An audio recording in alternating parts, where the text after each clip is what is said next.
Assalamualaikum warahmatullahi wabarakatuh. Perkenalkan kami dari kelompok 2 dari offering B akan menjelaskan tentang homeostatis. Perkenalkan, nama saya Anissa Zindagi Doaretasari.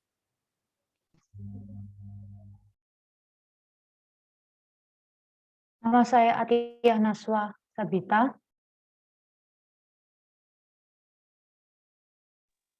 Saya Awanda Putra Pratama. Nama saya Briza Trismawarni.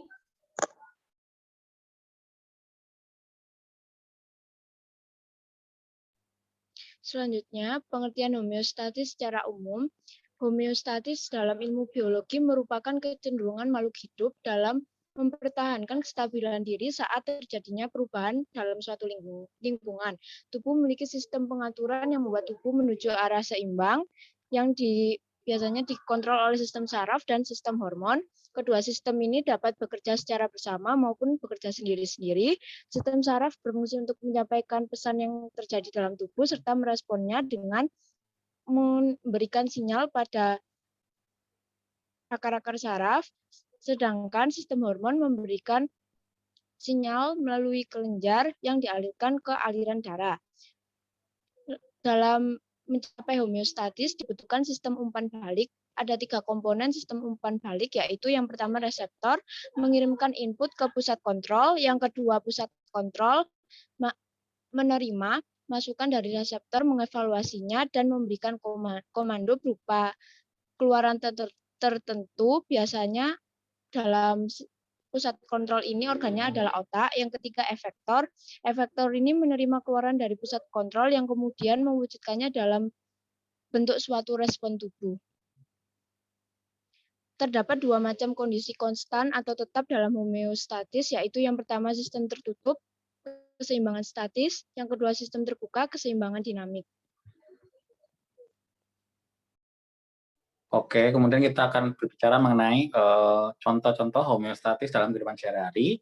Yang pertama ada perlindungan dari infeksi. Jadi tubuh akan melakukan homeostatis ketika virus itu masuk dalam tubuh. Dan ada pemeliharaan pola pernapasan. Jadi ketika kalian olahraga, itu tubuh akan berusaha untuk mendapatkan oksigen sebanyak-banyaknya. Ada juga pengaturan entri cahaya mata. Nah, si pupil itu akan berkontraksi ketika cahaya berlebih dan akan mengembang bila cahaya kurang. Dan juga ada keseimbangan cairan tubuh. Jadi tubuh si hormon ini akan menyebabkan ekskresi ketika cairan berlebih dan akan menyebabkan kausan jika cairan tubuh berkurang. Terus ada juga pemeliharaan tekanan darah. Jika tekanan darah terlalu tinggi, maka otak mengirimkan sinyal ke jantung untuk memperlambat pemompaan jantung. Dan jika terlalu rendah, jantung akan meningkatkan tekanan darah dalam arteri untuk menjaga keseimbangan. Ada juga nomor 7, kemampuan menyembuhkan luka. Tubuh melakukan homeostatis dengan cara menutup kembali luka dan pembekuan darah agar tidak keluar terus-menerus. Dan untuk nomor poin 8 dan 9, menjaga kadar gula darah dan pemetahan tubuh akan dijelaskan oleh rekan saya, Atiyah.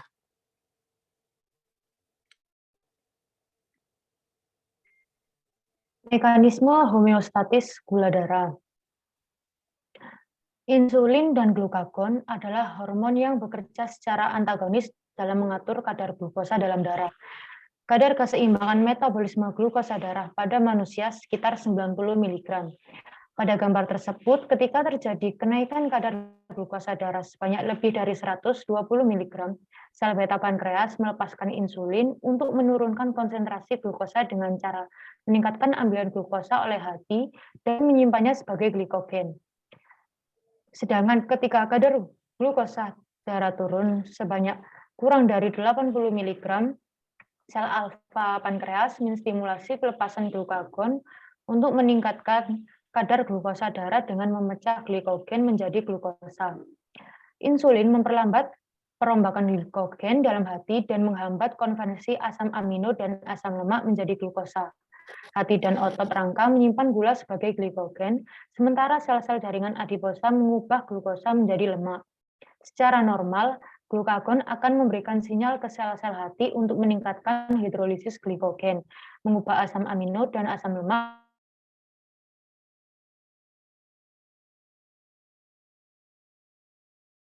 menjadi glukosa untuk menurunkan gula darah. Hiperglikemia merupakan kondisi yang sering disebut dengan kadar gula darah tinggi. Gula darah tinggi dapat terjadi ketika tubuh memiliki jumlah insulin yang tidak memadai atau ketika tubuh tidak dapat menggunakan insulin secara efektif. Kondisi ini merupakan kondisi yang sering ditemukan pada pasien yang menderita diabetes mellitus. Bagaimana jika pada kondisi sebaliknya, yaitu hipoglikemi? Hipoglikemi adalah kondisi ketika kadar gula darah tubuh rendah berada di bawah batas normal, yaitu kurang dari 80 mg. Tips untuk mencegah hipoglikemia adalah cek gula darah rutin, jangan melewatkan waktu makan, minum obat sesuai anjuran dokter, dan jangan berolahraga berlebihan. Selanjutnya.